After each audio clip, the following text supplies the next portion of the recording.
All right, guys, I brought the S54 Z3 M Roadster again to Tom. As you know, this morning I did the cold start and walkthrough, and then I just wanted to bring it to Tom, my mechanic, and he's going to go over a few things, mainly that accident that this car had in 2003, the conrod bearings, VANOS, and the welding spots in the trunk. So I'm gonna have Tom kind of go over all of these things since he's worked on this car and he's driven it, and have him give you his professional opinion. All right, Tom. All right, hi guys, back again. So let's talk about number one. Obviously, the most important thing is this vehicle Carfax incident report. One of the things that we want to look at, let me grab my flashlight, is if there was a severe front end collision, you would see that these seams right here would be totally mangled. It's very hard to reproduce this type of fitment. You can see here, none of the spot welds on the front, none of the seams are popped. We can do that with both sides of the vehicle with looking at these welds. These things being replaced, you would definitely notice, you would see witness marks on the bolts, the hardware. This seam is perfectly intact as it was from the date of manufacture. And then also looking at the hood, you can see that not only is it a factory hood, but those factory body foam, all that stuff is still in place, both left and right, which leads me to believe that if there was any collision that got put on a Carfax, it looks like it was just cosmetic, the front bumper. So what we're gonna do is we're gonna raise the vehicle so we can look at that front bumper, make sure it's a factory part, that if it was replaced, that a factory part was installed.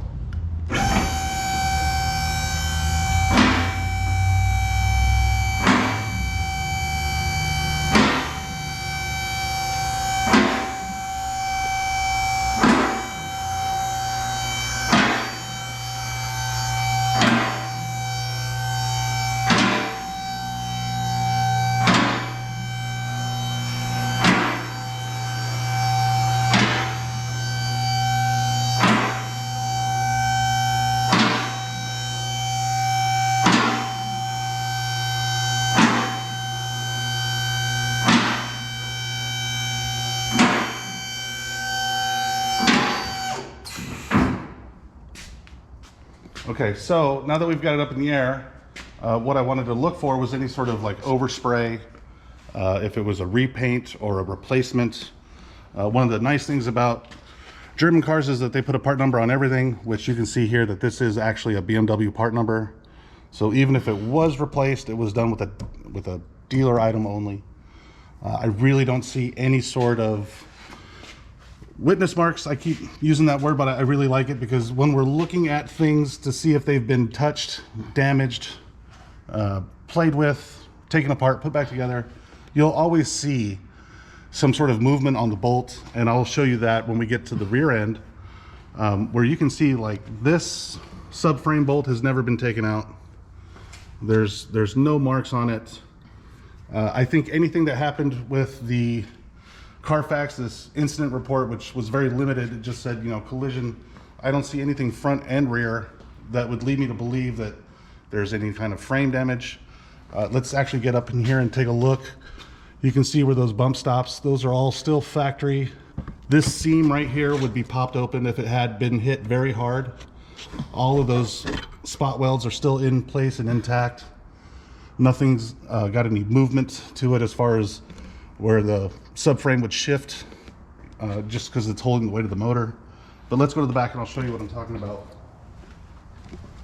When I use the term witness marks, you can see this rear subframe bolt and nut combination has definitely been touched by a tool, which means that it has come out. I know that some of you guys had questions about whether these bushings were polyurethane or not. I believe that these are probably still the factory bushings. I think what they did was they took this out when they did the dyno rear suspension. It is a perfect car to do the dual earmark rear diff cover with the added differential bracket. You can see here, none of those welds have popped, which leads me to believe that this car was not beaten on whatsoever. You can see from the service history that it went to the dealership even for replacement tires. So oil changes, all that stuff was all done at the dealer, and it really shows on this car. Any other areas for this, the welding spots and stuff, you know? That This is the main spot, because this is where all the torque from the rear differential is going to wreak havoc on this bracket and that panel. So let's get you to look at that. It looks good. So yeah, nothing is separated. Whether that was repaired by the dealership before or not, I didn't see anything in the paperwork, but if they did, they don't do an upgrade. They just replace it with the factory body floor pan. So then let's talk about the connecting rod issues. I didn't see any metal flakes in the oil filter. I always look for that stuff. When you're doing these fleece type oil changes, you can see that the shavings get inside that material and it just holds it in there. It's doing its job. I'm always looking for that kind of stuff, because you know, that's money you're leaving out the door if they don't do the repair. Oil is clean. I think Isan said that he did a startup for you, a cold startup in the morning time. If you had a connecting rod issue with this car, you would notice under load, you'd hear noises, which I do not. Also with the VANOS system, I think this thing was properly maintained prior to me getting the vehicle, because if you have a VANOS issue, you have poor performance, you get check engine lights, and you get people complaining that the car is just not as fast as it should be. What I also wanted to say too was, it looks like you could eat off of this VANOS system. We'll lower it and get you a good look at it, because you know, if you dropped your T-bone steak on there, you can still pick it up and eat it, because this thing is gorgeous. oh my God.